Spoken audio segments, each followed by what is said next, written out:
আশুরার দিন 10 মুহররম, এই যে এই মাস চলতেছে মুহররম, এটা হচ্ছে এই মাসটা কার? আল্লাহর মাস। এই মাসটা কার? আপনি যদি আশুরার দিন একটা আমল করতে পারেন, আপনার শব্দ কবুল হয়ে যাবে, নসিব খুলে যাবে, ভাগ্য পরিবর্তন হয়ে যাবে।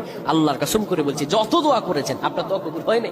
আপনি ঋণগ্রস্ত আছেন, বিপদগ্রস্ত আছেন, একদম অকেজ হয়ে গেছে জীবন যেন চলেই না, সংসারে কোনো আয় বরকত রুজি কোনো কিছুই নাই, ইনকাম একদিক দিয়ে করেন আরেক দিক দিয়ে চলে যায়, মনে হয় কোনো কিছু তো বরকতই নেই। আপনি আমলটা করেন, আল্লাহ তাআলা নসিব করবেন ইনশাআল্লাহ।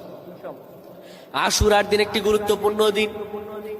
এই আশুরার দিন আল্লাহ রাব্বুল আলামিন মূসা আলাইহিস সালামকে ফেরাউনের কবল থেকে রক্ষা করেছিলেন। এটি গুরুত্বপূর্ণ দিন।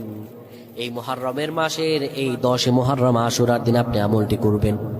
আপনি কিবলামুখী হবেন। কিবলামুখী হয়ে আপনি আয়াতুল কুরসি পড়বেন 10 বার। আয়াতুল কুরসি 10 বার পড়ার পরে পড়বেন লা ইলাহা ইল্লাল্লাহ, এই দোয়াটি পড়বেন, এই কালিমাটি পড়বেন 100 বার। এরপরে দুরূদ শরীফ পড়বেন 100 বার। এই করে আল্লাহর কাছে দোয়া করবেন, আল্লাহ রাব্বুল আলামিন আপনার তামাম দোয়াগুলো কবুল করে নেবেন। আল্লাহুম্মা আমিন।